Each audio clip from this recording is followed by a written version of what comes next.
Respected Chairperson, Ambassador Nalin Suri, Professor S.D. Muni, my fellow panelists, ladies and gentlemen.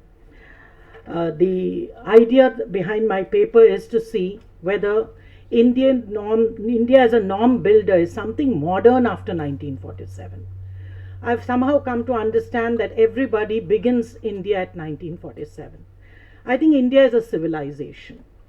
And as a civilizational state, are we saying that we had no norms earlier?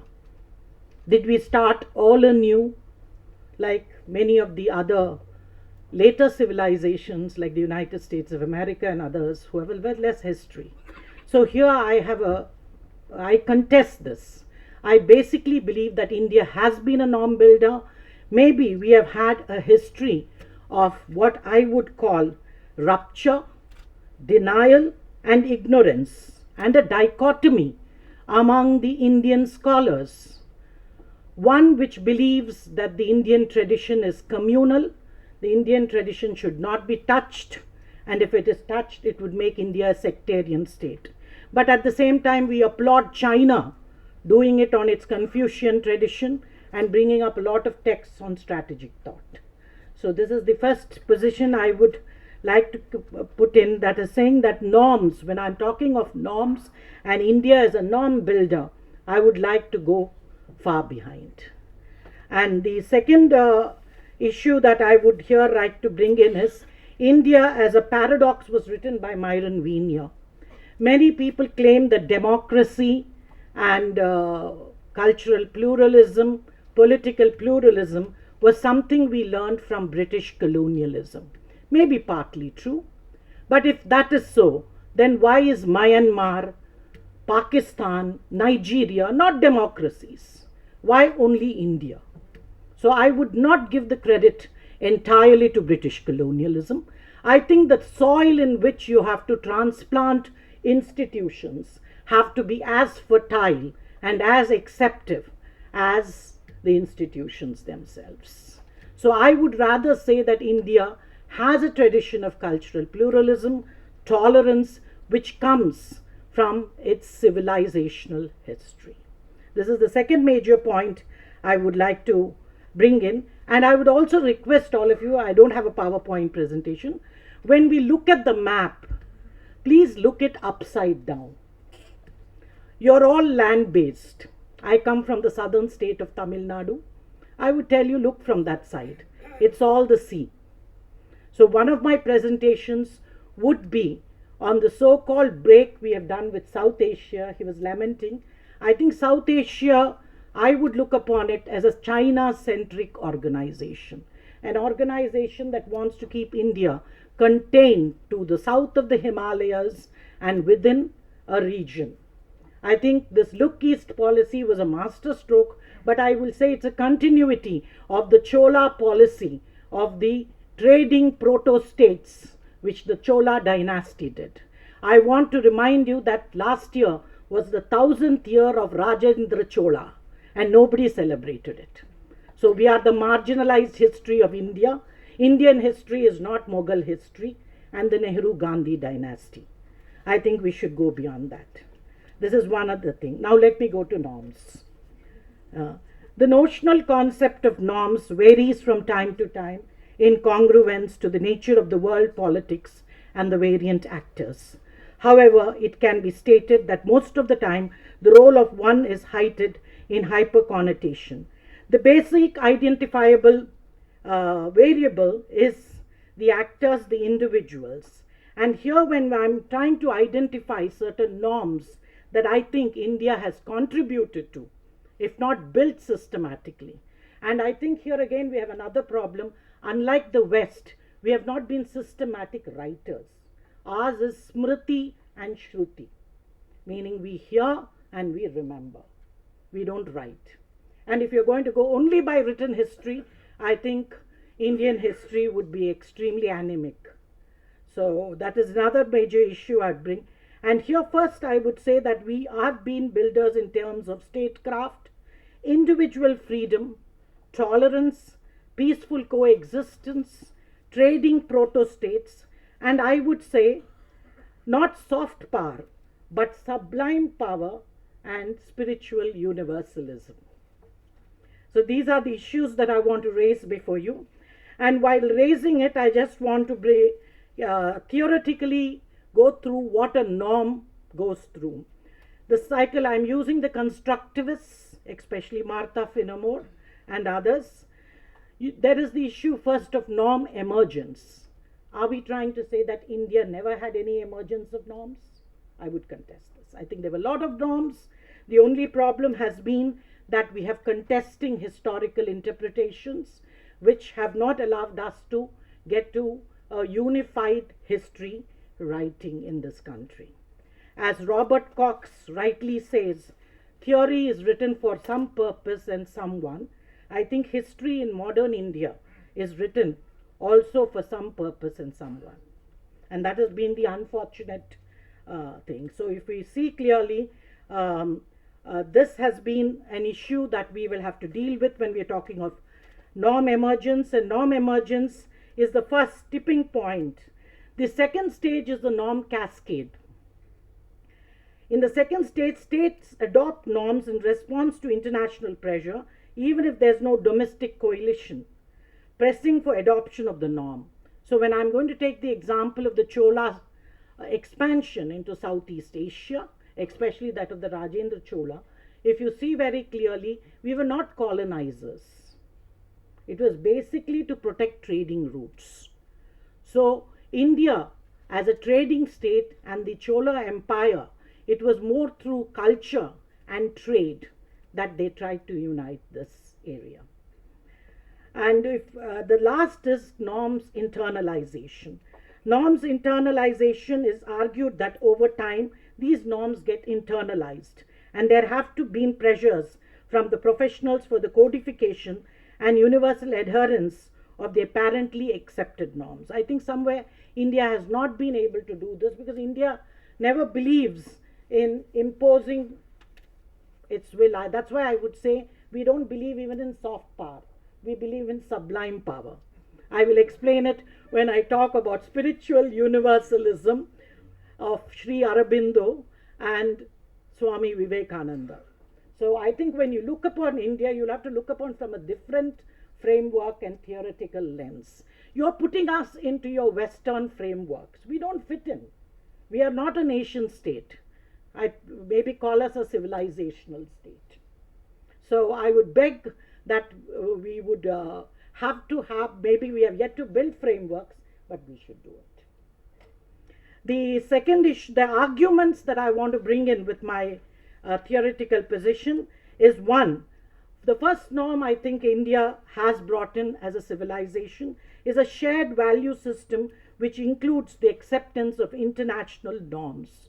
Please take the whole human rights debate. China says that there is something called an Asian paternalism. India is one of the few countries that agrees that values like human rights are universal and not unique. And we have accepted it. And I think this is a norm that we have contributed to. The second is the existence of international mechanisms for the resolution of conflicts. The third is the more diffuse nature of political power in liberal democracies, making it difficult to sustain military conflicts. And if you see to a large extent, this has been one of my first points, that Indian democracy has indigenous roots and norms. Agreed, we have benefited from British colonialism, but that is not the only factor. And this is something. And the next is the concept of multiculturalism. And I think the Indian contribution to that norm is extremely unique. In the Upanishadic saying of Ekam Sat Vipraha Bahuda Vadanti, meaning religion is one thing, people do it in various ways. Religion of essential principles discovered in direct experience, which can be discovered by anyone, independent of culture, race, or country.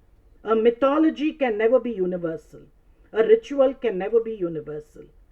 Nor can a creed or culture or a particular people's history. Principles can be universal, like the law of gravity. Another norm that I think the whole civilizational experiment has brought in is the world-centric paradigm rather than a state-centric paradigm. India believes in the concept of what you would see when you enter IDSA also, Vasudhaiva Kutumbakam. And from the, I think, anthropocentric to the nature-centric paradigm, from the nation-state to the civilizational state. I also would like to add that India's another norm has been we get a philosophy of religion that is ready to not only accept all, but to embrace all. It makes room for all as they are, and it does not demand that they all first conform to a list of imposed rules before they can be accepted. And with it, as my previous speaker was stressing on the Panchashil, which is, as Ambassador Nalin Suri said, it hasn't been much. It's been more a bilateral between India and China, and a dead letter after some time. The middle path and the concept of non-attachment. This is something that has come in, because based on this I want to pose a question rather than give you an answer. The question that I want to ask is, have we moved? It's not that India was always a non-aligned, inward-looking state. If you look at the Chola period, it's more like a Kshatriya, Vaishya, warrior, trader state. And have we moved into then a Brahminical, Buddhist policy of intellectual, non-violent order? And when did this paradigm shift take place? And if at all, is it a rupture with the past, or is it something that is continuous with change? Or is it something that we have been, moving in and out of? This is something I would like to place before you, because, and the most important concept I want to bring before you, I'll make it into give two examples. One is the issue of at one point of time, 2000 years ago, Tamil was the lingua franca of traders across Southeast Asia and the seas of the Indo-Pacific region. They were not Indian colonies but proto-states that took on the Hindu apparatus of religion and concepts of kingship to enhance their position and status. While communities of Indian traders settled in important ports along Southeast Asia, they never crossed the line of becoming colonizers. What happened instead was that local rulers imbibed traditions. We have from Professor Muni and others, Indian writers who have, I've given it in my paper. Here first I would go to the example that I would like to place before you is the Tamils, that is the Cholas, trade, commerce, culture and diplomacy. The concept of the state as a warrior trader state, not as many people criticize modern India as being inward looking. Very outward looking state. If you see the policy of Rajendra Chola or Reed, the symbol of their, the ruling deity was Lord Shiva. Lord Shiva is a symbol of creation and destruction, both at the same time. And so you can see that the whole philosophy behind the Cholas and in the Indian Ocean, their whole conquest. And please remember their navy. Today we had the naval chief come here. The Chola navy could undertake a lot of non-combat missions. One was peacetime patrol and also fight against anti-piracy, escort trade convoys, escort friendly vessels, naval battle close to home ports and at high seas, establish a beachhead or reinforce the army in times of need, denial of passage for allies of the state enemies, sabotage enemy vessels. Many people say his conquest of Southeast Asia was not to conquer those places but to protect the trade routes of the Chola Empire, which was up till China, to the South China Sea and to Japan. So if you see here, you have a huge empire, a multi-dimensional force. The Chola navy was a potent diplomatic symbol. It was the carrier of the Chola might and prestige. It spread the Dravidian culture, the literary and architectural grandeur. For the sake of comparison, it is equal to gunboat diplomacy of the modern day great powers and superpowers. In stark expansionist and norm, coupled with economic interest, did decide the expansion of Rajendra Chola. I would take the other part as read and move on to the Indian national movement, where I want to touch upon what I call sublime power and spiritual universalism. India's national movement is also seen as a Hindu modernizing movement, and the two important spiritual social reformers, Swami Vivekananda and Rishi Aurobindo. If you've seen the Vedantic monk, that is Swami Vivekananda, he looked upon the universal oneness of the humanity irrespective of inherent, diversities. So I'm concluding.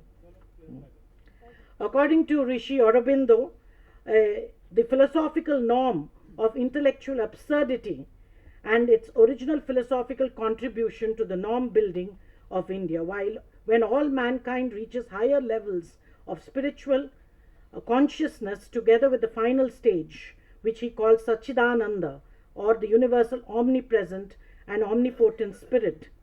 This is basically seen as an issue of freedom, and I would look at it at these two ideas by both Rishi Aurobindo and Swami Vivekananda that contributed to the norms. To conclude, I would say that norm building is not necessarily meant as a mere rhetoric or a hardcore theoretical jargon. It is also a way of life and a theory to be practiced in the hardcore political grounds. Historical attestation of Indian foreign policy, not only of the post-1947 period, did state a steady resemblance of its cultural exuberance and this blend with spiritualism. That undaunted spirit of India is in itself a norm which is always applauded without coercion by the world. The quest of human and its artificial entity called the state is all blemished in the discourse of bloody clashes and the intense desire to prove a superiority. Norms formed thereby always thus tries to highlight evidently some of the greater trajectories of state making and statecraft. Incidentally, India has been arguing philosophically for the existence and the enthralling of human emancipation through its political discourse. Though those theories compiled and addressed as a norm building may be accepted as one of the greatest and original contribution of India in norm building in Asia. Philosophical base of norm is always accepted as an accepted norm, and from that point of view, Indian philosophy has been the base of Indian political norm building. These norms did address above all the individual and universalism, which made India a unique country exhibiting civilizational responsibility in Asia. In retrospect, India has actually been the original contributor of norms pertaining to individualism in the context of spiritualism, universalism, tolerance, and even the concept of the trader warrior state by the different dynasties of the South. Thank you.